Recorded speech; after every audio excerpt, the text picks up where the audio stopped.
Welcome to all of you in our webinar.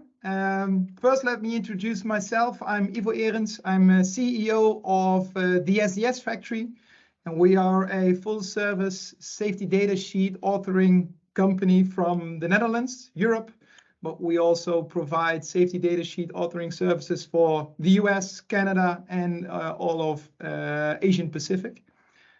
Today, we want to give you an introduction to a European new part legislation, what's called the UFI code and the poison center notification, which is a critical point of doing business in Europe at the moment. We are happy to hold this webinar for you in cooperation with Dr. Luc, who has invited us to present you with this information. I don't know, Luc, if you want to give a short introduction into why and what is the importance. Sure, thank you, Ivo, and welcome everyone for joining us today. Indeed, this webinar is given with the perspective of a non-EU manufacturer, which is extremely important for UK now, and of course all of North America exporting to Europe.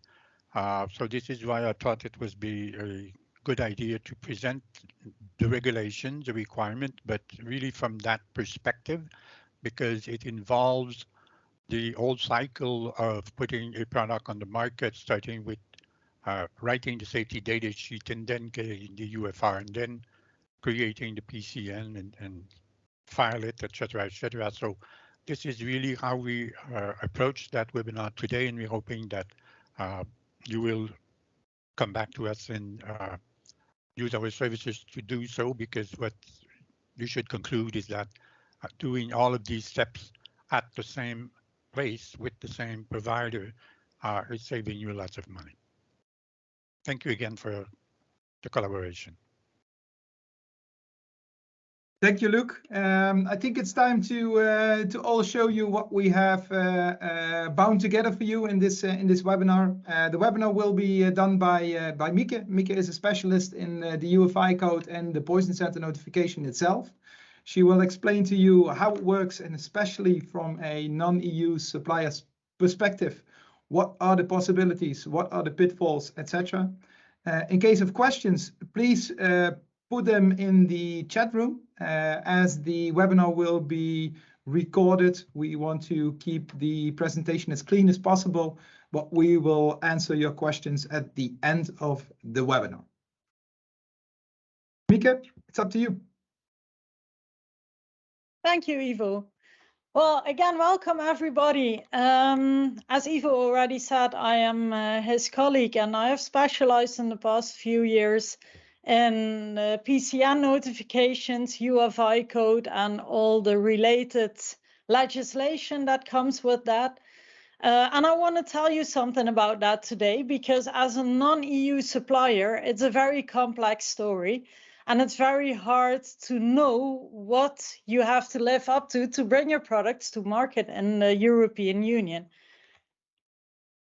So we have a few things we're going to talk about today.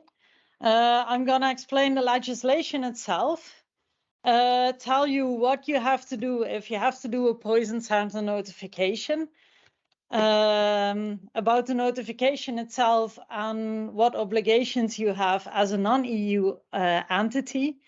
And of course, there is always some issues if you come from outside the European Union. So we're going to address those and try to help you along with that. So the legislation in Europe, of course, we have the GHS, which is the globally harmonized system for dangerous substances and mixtures. We have implemented that in Europe with the CLP legislation, which stands for Classification, Labeling and Packaging of Dangerous Goods. This applies both to mixtures and substances. Substance already has a clear classification. There are some rules for mixtures in the legislation. And of course, the labeling and packaging has some rules for both of them. This legislation is implemented in the European Union plus 3 other countries, Iceland, Liechtenstein, and Norway. It's not implemented in the full of Europe. So, for instance, the United Kingdom is no longer part of the European Union, as are several other countries in Europe. So it's good to know that this legislation only applies to what we call the European Economic Area, and it doesn't cover all of the European countries. Article 45 of the CLP legislation describes that every country should have an appointed body that receives information about the chemical composition of mixtures for formulative and preventive curative measures. So that means in case of an emergency, they can advise the health people what they have to do. These are all toxicological people that are giving advice to hospitals or other medical personnel in case of an emergency. And of course, you have to have some information about the composition of products before you can do so.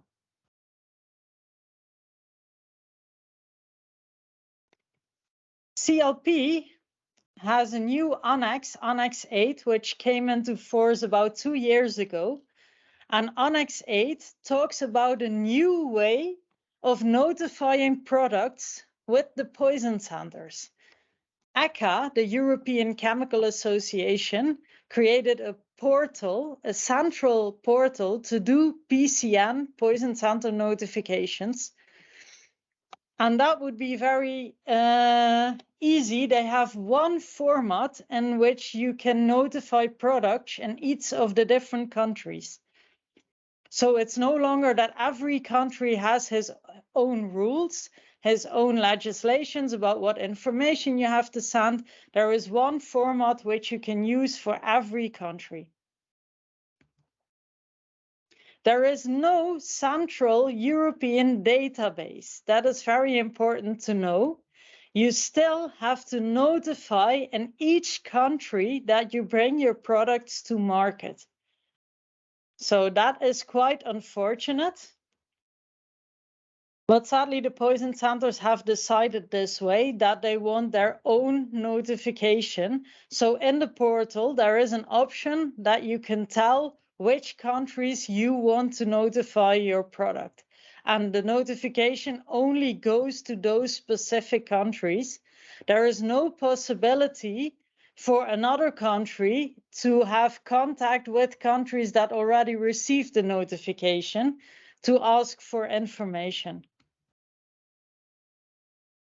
Of course, the new format offers more information to the poison centers, which is required for better product identification during emergencies. It was the case that up to 40% of the cases in which an emergency occurred, the poison centers were not able to identify what substances or mixtures the person came into contact with. And that is why they have now implemented a UFI code. In Europe, we often also say UFI code. This is the unique formula identifier. This is a code of 16 numbers and letters, which you have to add on the product label. And I always compare it to the license plate of a car. If you ask someone what kind of car just drove by, some people can give you very specific answers, but some people will say, yeah, I think it was a blue one, but it could have been black as well. But if you know the license plate, you not only know what kind of car it was, but who it belongs to, where it's insured, and so on. And the UFI code actually does the same for mixtures. You can very easily identify not only the mixture itself, but also its components and what to do in case of an emergency.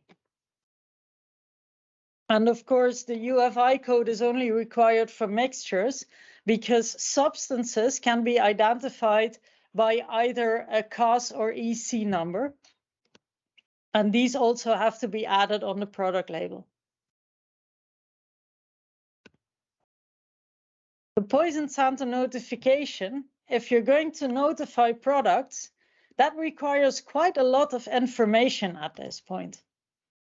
It requires the supplier information, also including email and telephone number of the supplier, the classification of the product, and also the toxicological information from section 11 of the SDS. Note that you need to have this information in the correct language per country. This is also quite an issue in the European Union because by far not all countries will accept English as a language for PCN notification. Some do, but about half of them, they don't accept English.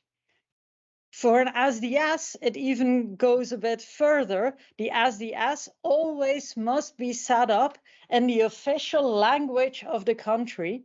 And there is only one English-speaking country left in the European Union, and that is Ireland. For all the other countries, if you bring product to market, you will have to have an SDS in the official language of that country. And also the SDS will not only have to include the European legislations, but also the national legislations of that specific country. Of course, when you notify the product identification is the most important one. It starts with the composition. And yes, this is pretty much required to be the full composition of your product. Commercial product names are also very important because this identifies the product for the customer usually. A user type must be specified. Is it for consumers, for professionals, or for industrial use?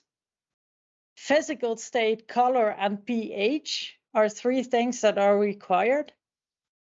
The packaging type as well as size of the packaging.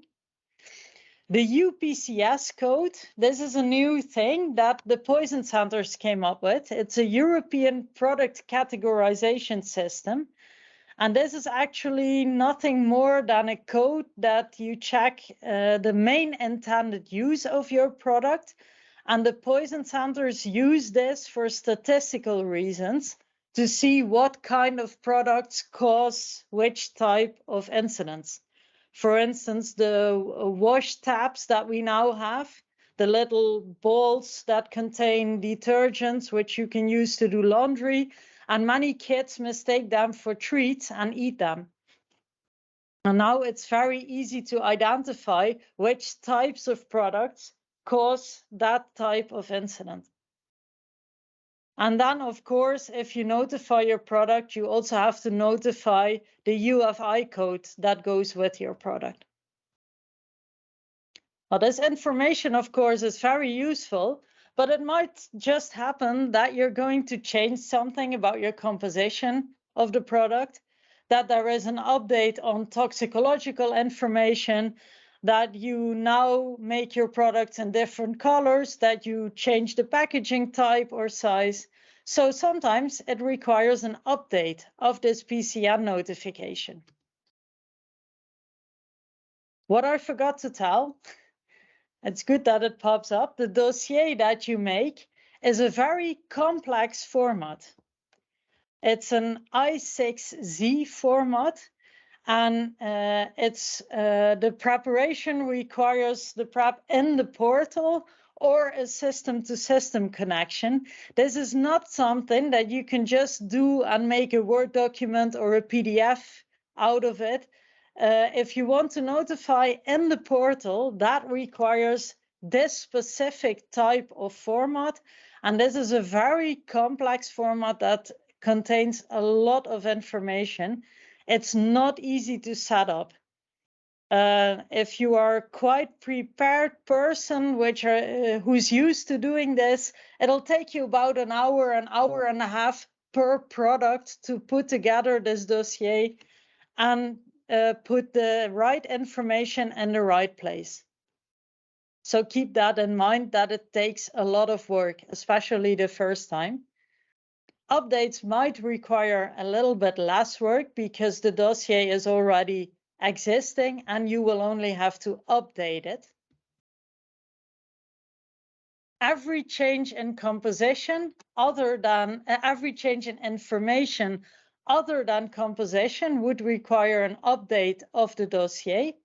So think about classification, tox info, identifiers, packaging, tests that add some physical properties to the product. And there's many more thinkable. If there is a change in composition of the product, that not only requires an update of your PCN dossier, but it also requires your product to get a new UFI code because the formula has changed. And a UFI, it's in the name already, is a unique formula identifier.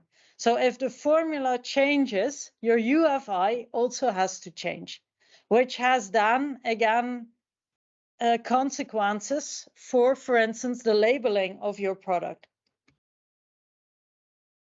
Change in composition can mean addition, replacement, or removal of an ingredient, but also a change in ingredient concentration.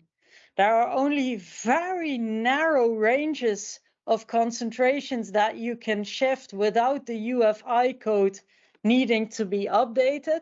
But usually if you make a change in your product, it's not a very small one. It's because you want to optimize the performance of your product or change something else, which is always combined with a drastic change in concentration.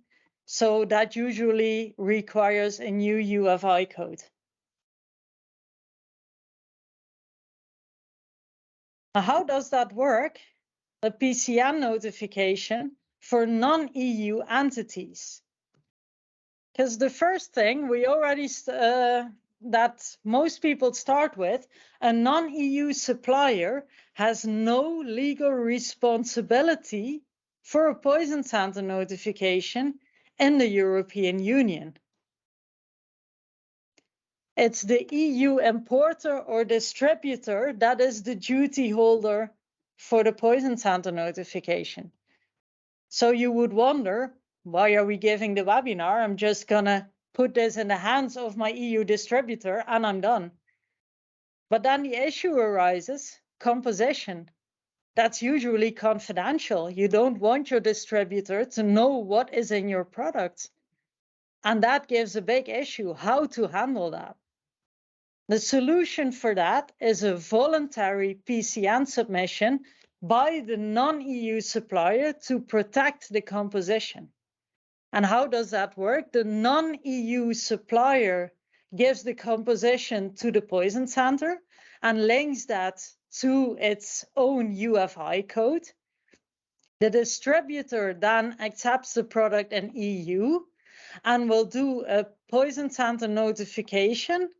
And in the poison center notification, you can say, my product is 100% the same as the UFI code that my supplier already registered with you. So you can link not only composition, but also UFI codes as part of your composition.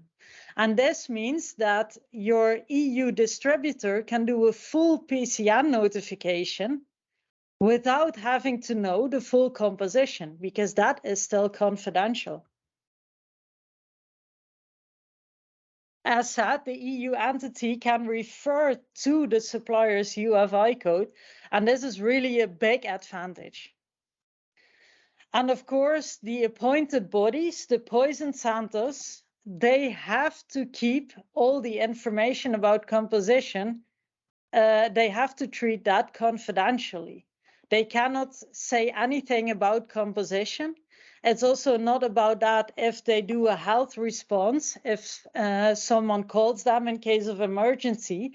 They do give advice about how to treat something, They might say something if it is in the SDS about certain components, but they don't go into composition or concentration because that is not the main part of their job. Their main part is to help the emergency people, the health response people, to get the patients better.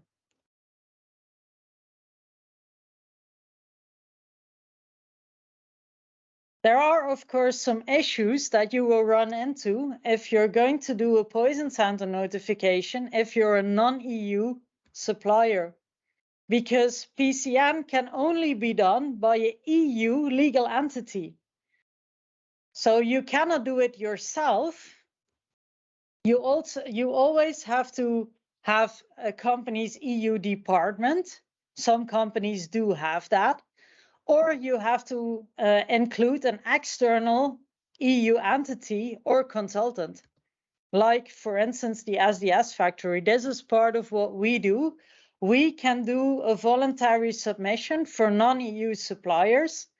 Of course, we can sign NDAs upfront, so we're not interested in compositions. We are only interested in helping people from outside of the EU to provide as much information as possible to guarantee safety of the products and the use of your products in the European Union. It's a bit more complicated when you're going to update products because the supply chain will be a little bit longer, and you have to make sure that everybody in the supply chain knows when you update a product, especially when there is a new UFI code involved, that everybody in the chain knows that there has been a change. Because if I make a new UFI code as a non-EU supplier, then my distributor, who says that his product is 100% my UFI code, has to also change that reference to the UFI code. So they also have to update their PCN notification.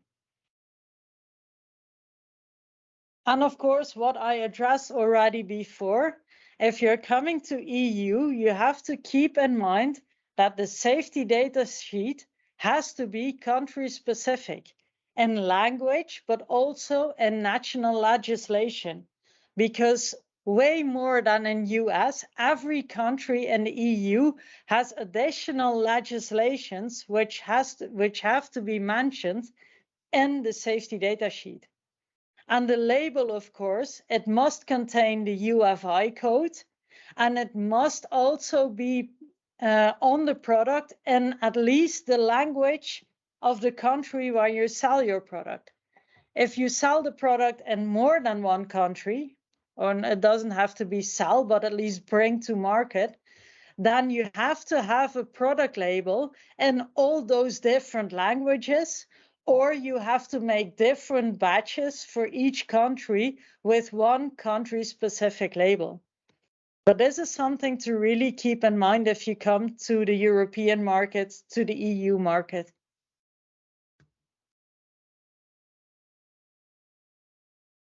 I'm not sure if Ivo received any questions from us. Of course, you can always send them by email, either to us or to Dr. Luke.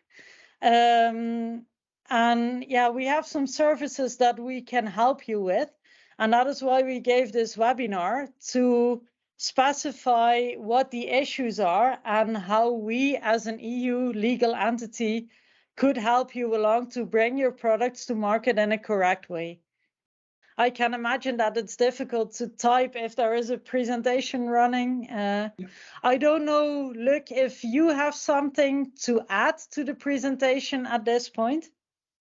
Well, first, I want to thank you for this very clear and detailed presentation. I think the non-EU manufacturer attending the webinar will know up to which level they can work alone and when they have to rely on an EU entity partner, such as SDS Factory. The point of giving this webinar for the non-EU entity was to also not only instruct, but look at the savings involved in using the same partner to essentially do it all. That is something that my clients in North America pretty much appreciate.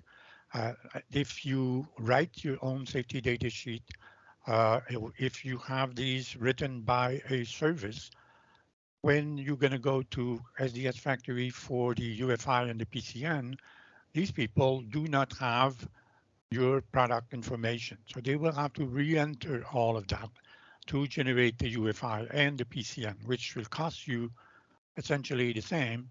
So instead of having double charge, what I want to make sure here is that all of these people in the webinar standing from outside must be very careful in selecting the correct partner, being one like SDS Factory to be in EU and be able to kind of take over the whole process.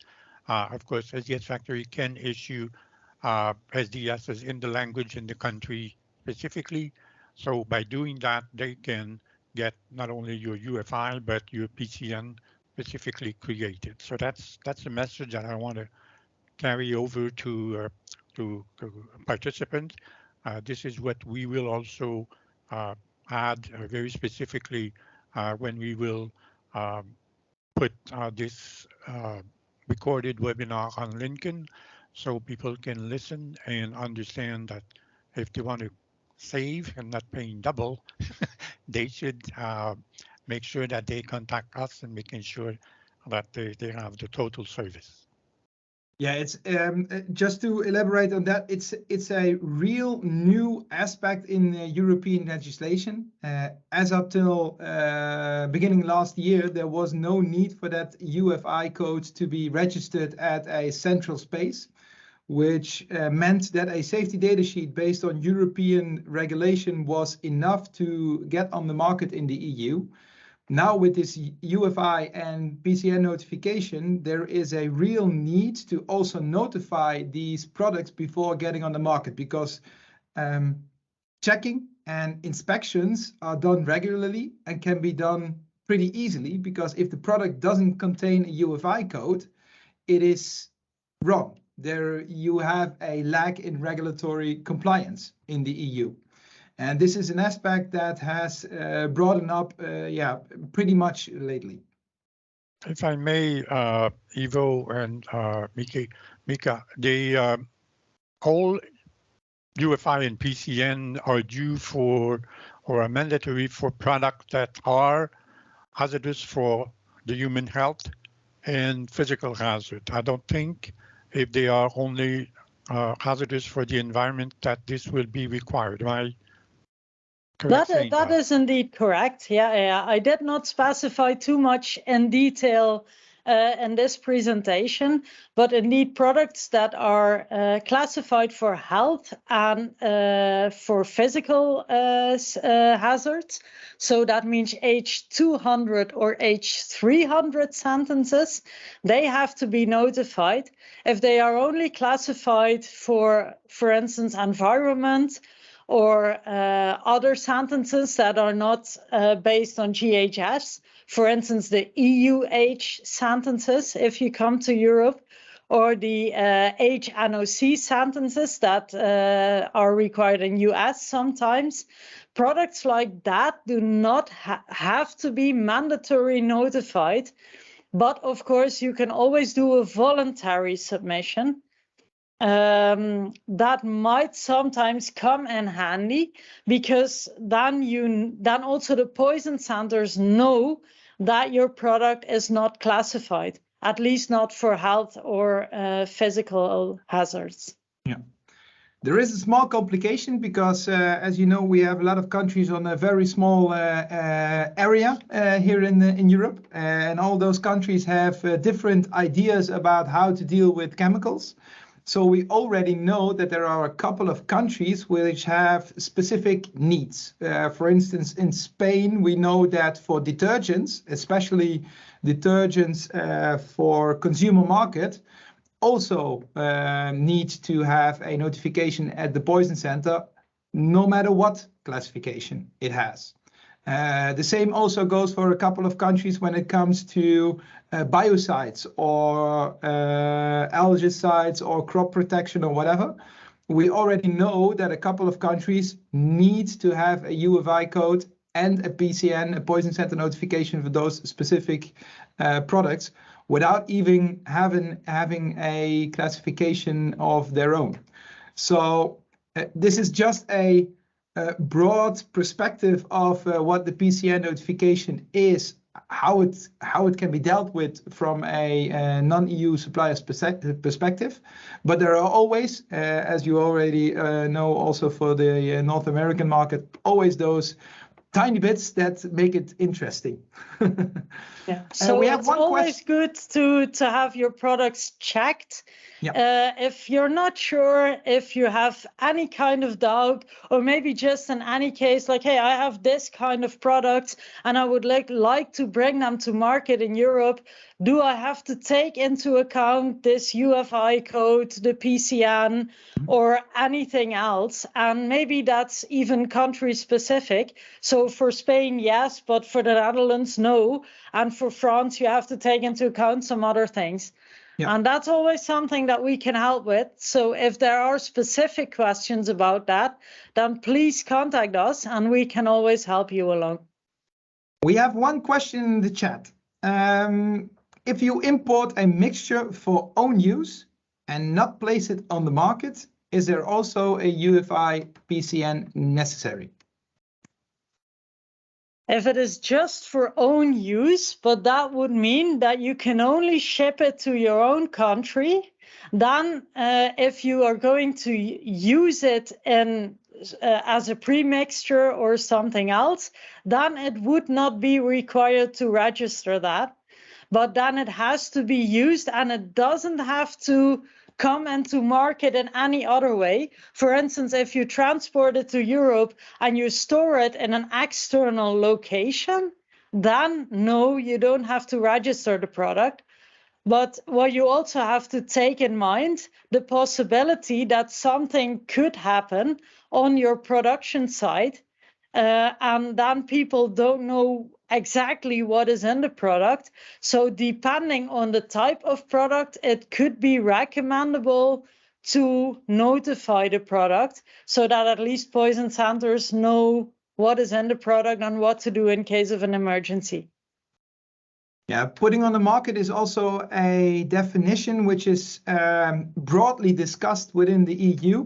And putting it in an external storage warehouse is what we also call as putting it into the market, because it goes to a different place where an accident can happen, etc., etc. So it depends really on how the structure is of this specific mixture, how it comes into the EU, and how it's dealt with logistically. So if we, as we say often, better be safe than sorry. People should pay attention really that all and every of those conditions are met before not going to notifying their product in case, as you said, that an accident occurs somewhere and there's a need for a poison notification. Correct. Absolutely, yeah. And as Ivo already said, it's and as Luc already said just now, it's better be safe than sorry. If there is any kind of doubt, if you're like, should I notify or not? We always recommend to choose the safest way possible. Maybe legally, if you would fully dive into it, it would not be required. But anything can happen. So we then always recommend just notify the product and then you're at least 100% sure the poison center can also help in case of an emergency. No more questions in the chat. So I think we can conclude that our talk was very efficient, very clear. So I want to thank everybody for their attendance. In case of questions, do not hesitate to contact us. We are happy to give you an idea of what the needs are for your specific product to make sure that you are regulatory safe when coming to the EU. Please also let us know what you thought about this webinar, if it was interesting, if you got the information that you thought you would get, so that we can help. That would help us for next webinars, because next year, summer, I think in summer, in spring, there will be a new set of webinars that we are going to present to you with new information on European legislation. Thank you for now. Have a great day, and until next time.